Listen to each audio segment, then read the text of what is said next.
Bonjour les amis, alors nous allons parler aujourd'hui de l'incompétence. Alors l'incompétence ou le calcul. Est-ce que nous voyons bien actuellement dans le monde, que ce soit des grandes entreprises ou dans le monde politique, on a affaire à des gens qui sont, on pense qu'ils sont incompétents. Alors le sont-ils vraiment ou est-ce que c'est par calcul qu'ils le font? On va essayer de voir le les 2 cas. Alors, quand on parle de compétences, il faut se rappeler une chose qui est importante, qui s'appelle le principe de Peter. Alors, qu'est-ce que c'est que le principe de Peter? C'est tout poste sera occupé par un employé incapable d'en assumer la responsabilité. C'est-à-dire que quand vous faites monter une personne, il y a un moment donné où elle va arriver à ses limites de compétences. C'est-à-dire qu'il y aura un décalage entre ce qu'elle sait faire et ce qu'elle devrait faire. On va prendre un exemple, qu'on va appeler Maurice. Maurice, il est ouvrier, il est là, en bas. C'est un très bon ouvrier, hein, il se débrouille bien, il est compétent, il est, assidu et cetera et cetera. Hop, on va le faire avancer. On va le mettre chef d'équipe. Chef d'équipe, ça se passe bien, il arrive à bien manager ses équipes, il connaît bien le travail, il y a pas de problème. Au bout de quelques années, on se dit: «Bah, tiens, on va le passer chef d'atelier».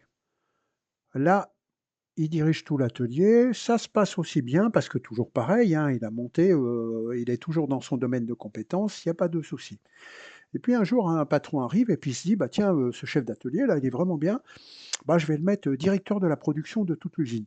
Et là, bing, échec, échec. Pourquoi ça fonctionne pas?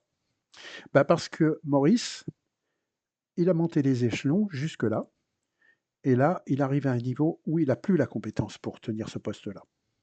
Il l'a obtenu par l'ancienneté, par l'avancement, pour plein de choses. Alors, ce principe de Peter là, il est valable dans l'industrie, il est valable dans le commerce, il est valable dans la politique. Parce que c'est exactement ça. On prend quelqu'un qui, je sais pas, était, conseiller municipal, on le fait passer, au conseil régional. Du conseil régional, on le fait passer, je sais pas, assistant parlementaire. Enfin bon, on se débrouille pour le faire monter dans la hiérarchie, puis à un moment donné où il arrive, il est plus dans son domaine de compétence, il devient incompétent. Ça, c'est le principe de Peter. Alors déjà, il faut connaître ce principe-là. La deuxième chose, l'incompétence, feinte, enfin feinte, je dirais l'incompétence plutôt, utilisée comme une arme. C'est ce qu'on appelle l'incompétence stratégique. Alors qu'est-ce que c'est que l'incompétence stratégique? C'est le fait pour une personne de se faire passer pour incompétente.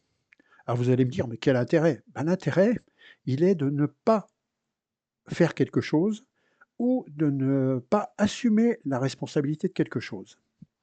Ça peut être, alors là, on nous parle dans un couple, c'est vrai dans un couple, quand une femme dit à un homme: «Tiens, tu pourrais me faire tourner la machine» et que, le gars dit, «Ah bah, je suis désolé, je ne sais pas faire tourner la machine», on est tout à fait dans la compétence stratégique. Bien sûr que si, le gars, s'il est capable de réparer une voiture, s'il est capable de machin, il pourrait très bien faire tourner une machine, hein. Alors pourquoi est-ce que alors là, on vous parle, bon, là, c'est surtout sur les tâches, domestiques, hein, donc la t sur les tâches domestiques, mais en entreprise, ça existe aussi, hein. «Ah, je ne sais pas me servir de tel truc. Ah, bah, je dois organiser une réunion. Ah oui, mais je sais pas comment faire». «Bah, toi, tu sais faire, tu as déjà organisé des réunions, donc tu peux le faire».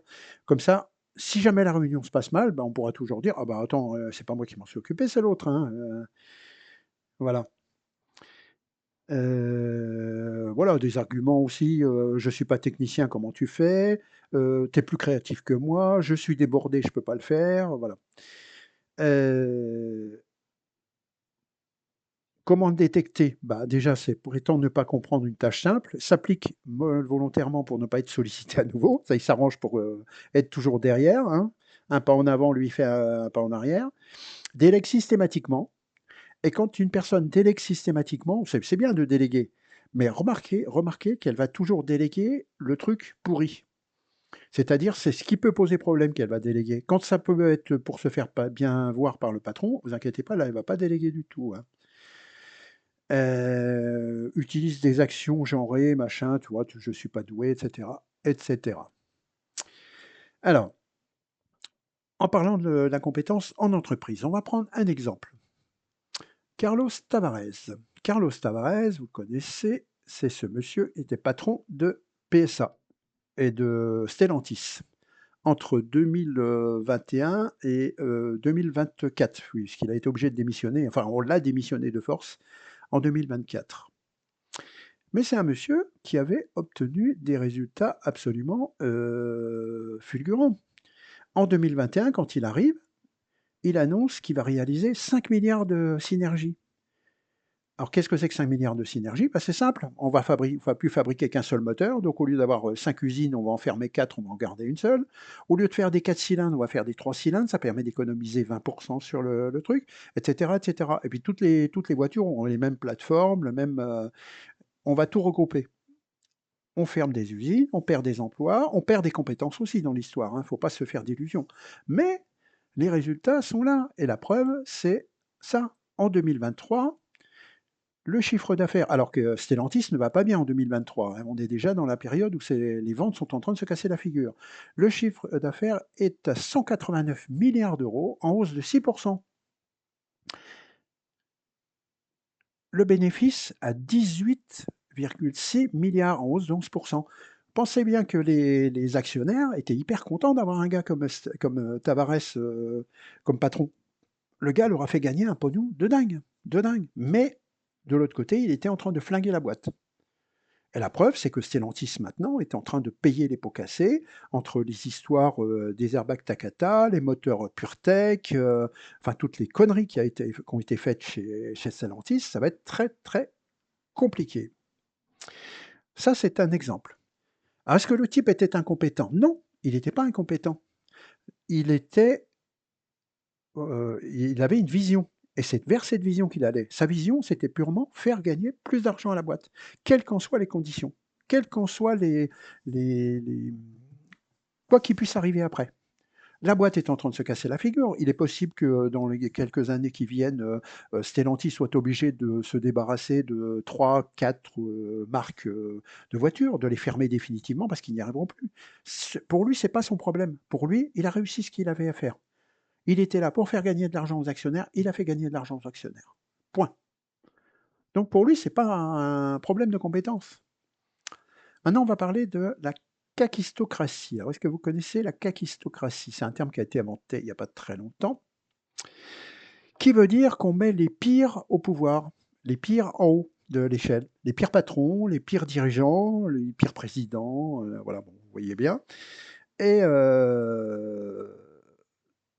alors, ça a été utilisé pour la première fois en Angleterre en 1644, où il apparaît dans un sermon du partisan du roi Charles Ier pendant la guerre civile. Euh, et ce terme, il est assez, comment dire,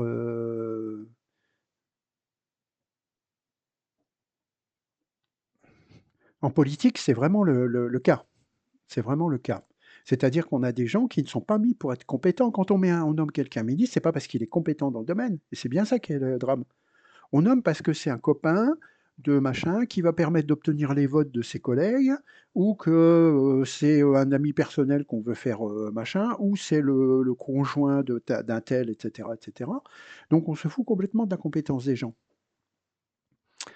On se fout complètement de la compétence des gens.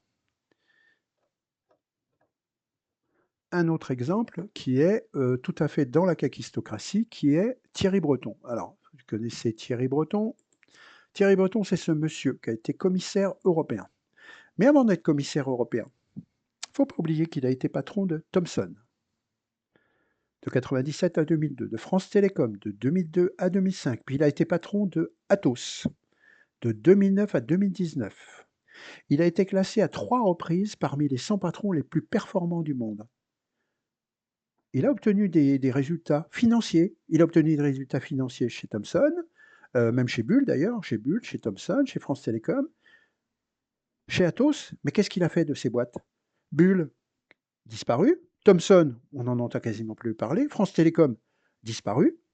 Et Athos ne va vraiment pas bien. Donc ces gens-là ne sont pas là pour aider ni, la France, ni les emplois en France, ni quoi que ce soit. Ils sont là uniquement pour faire leur travail, de tueurs, c'est-à-dire réduire les coûts, augmenter l'argent pour les actionnaires et cetera, et le gars, hop, ensuite, s'est classé auprès de l'Europe.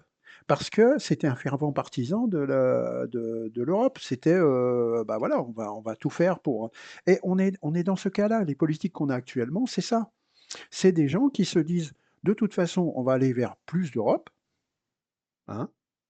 Est-ce qu'on essaie de changer l'Europe? Bah, non, de toute façon, on ne peut pas, puisque c'est pas la France qui décide en Europe, c'est la Commission européenne, qui n'a rien de démocratique d'ailleurs, hein, c'est madame von der Leyen.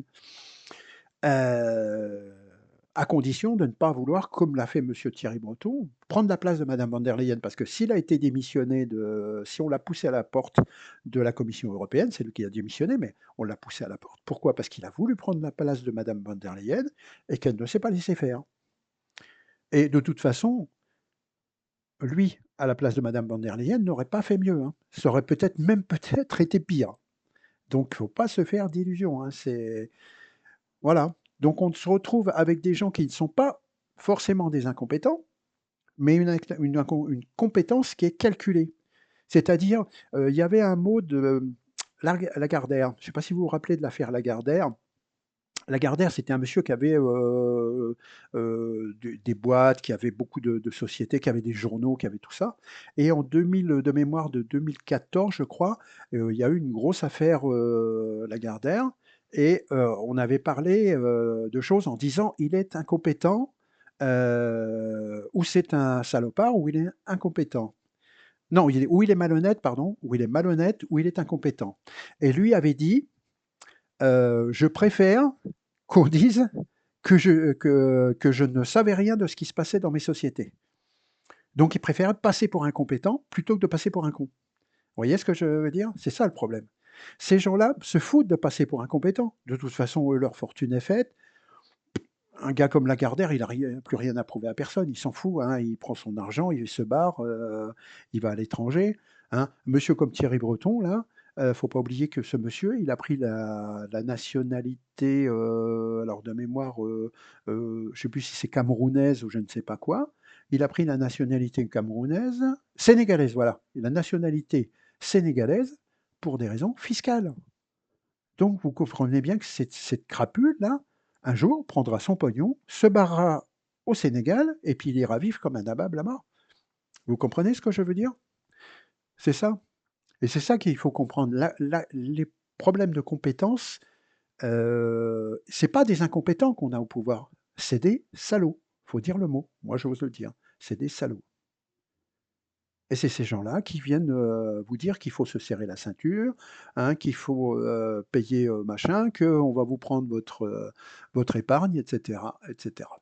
Bon, eh ben, on a bien avancé sur le sujet. À la prochaine, merci pour tout.